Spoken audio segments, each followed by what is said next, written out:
कथित एनकाउंटर में मार दिया जाता है। तो अगर पुलिस का इरादा मंगेश को जिंदा गिरफ्तार करने का होता तो पुलिस सिर्फ एक गोली मारकर उनको पकड़ सकती थी।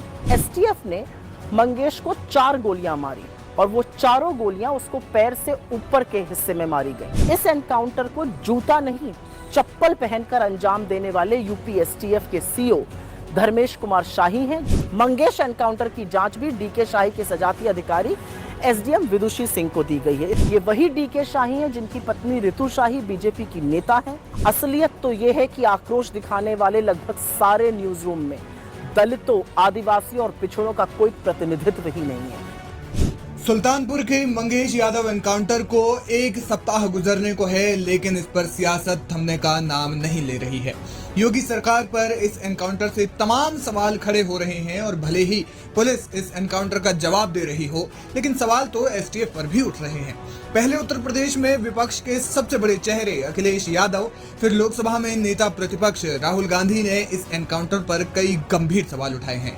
इसके अलावा इंडिया अलायंस के तमाम नेता इस मुद्दे पर योगी सरकार को घेर रहे हैं। राहुल ने तो योगी सरकार के दौरान उत्तर प्रदेश में हुए सभी संदिग्ध एनकाउंटरों की जांच की मांग की है। वहीं चंद्रशेखर आजाद ने भी इस एनकाउंटर पर सवाल उठाए हैं और इसे चिंताजनक बताया है।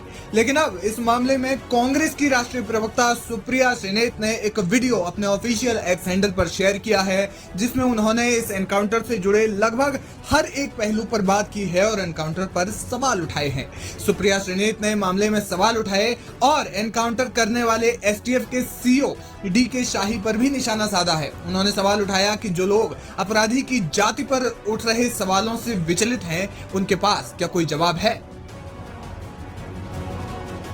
मंगेश यादव के एनकाउंटर पर सवाल क्या खड़े हुए, कुछ लोग बड़े विचलित हो गए। लोग तो यहां तक कहने लगे कि आपको अपराधी की भी जाति दिख रही है। लेकिन कुछ सच ऐसा है जो जान लेना जरूरी है। दिन था 28 अगस्त और दिन दिहाड़े सुल्तानपुर शहर में मशहूर सर्राफ भरत जी ज्वेलर्स के यहां करीब 1.5 करोड़ रुपए की लूट हुई। पुलिस के मुताबिक इस लूट में कुल 11 बदमाश शामिल थे और इसका मुख्य आरोपी विपिन सिंह नाम का एक आदमी था। इस पर गुजरात से लेकर उत्तर प्रदेश तक 8 जिलों में लूट के, चोरी के, हत्या के प्रयास के, डकैती के करीब 36 मुकदमे दर्ज हैं। लेकिन विपिन सिंह बड़े नाटकीय तरीके से पुलिस को चकमा देता है और 4 सितंबर को जाके कोर्ट में सरेंडर कर देता है।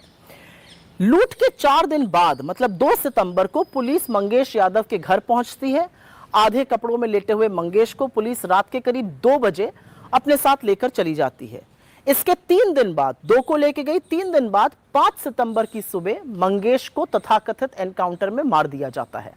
एसटीएफ दावा करती है कि मंगेश के पास से 32 बोर की पिस्टल, 315 बोर का तमंचा, बाइक और लूटे हुए जेवर बरामद किए गए। अभी तक ये जेवरात कहीं दिखे नहीं है।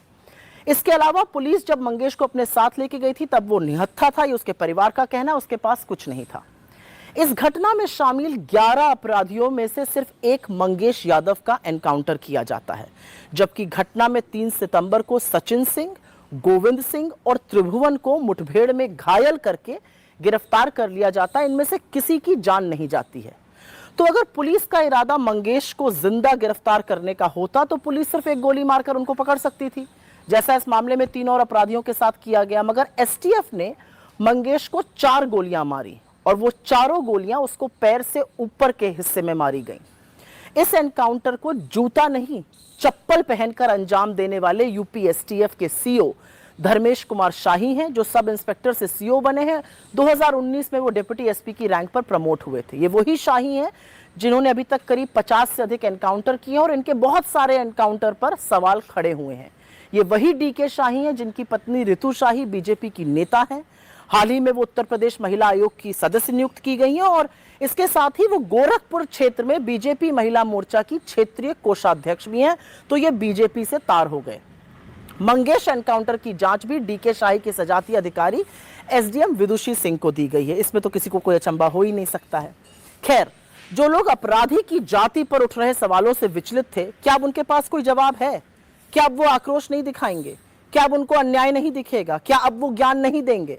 असलियत तो ये है कि आक्रोश दिखाने वाले लगभग सारे न्यूज रूम में दलितों, आदिवासियों और पिछड़ों का कोई प्रतिनिधित्व ही नहीं है। इक्का दुक्का कोई होगा तो वो कैमरा चलाता होगा, उसका ना शो की हेडलाइन से, ना न्यूज़पेपर की सुर्खी से, ना बनावटी आक्रोश से कोई लेना देना भी है। असलियत यह भी है कि आईना दिखाने पर बुरा लगना स्वाभाविक है, लेकिन सच से आखिर मुंह कब तक मोड़ा जाएगा? और कौन बताएगा कि 11 लोगों में एनकाउंटर सिर्फ मंगेश यादव का ही क्यों हुआ? कौन बताएगा कि डीके शाही के बीजेपी से जुड़े हुए तारों पर जवाब कौन देगा?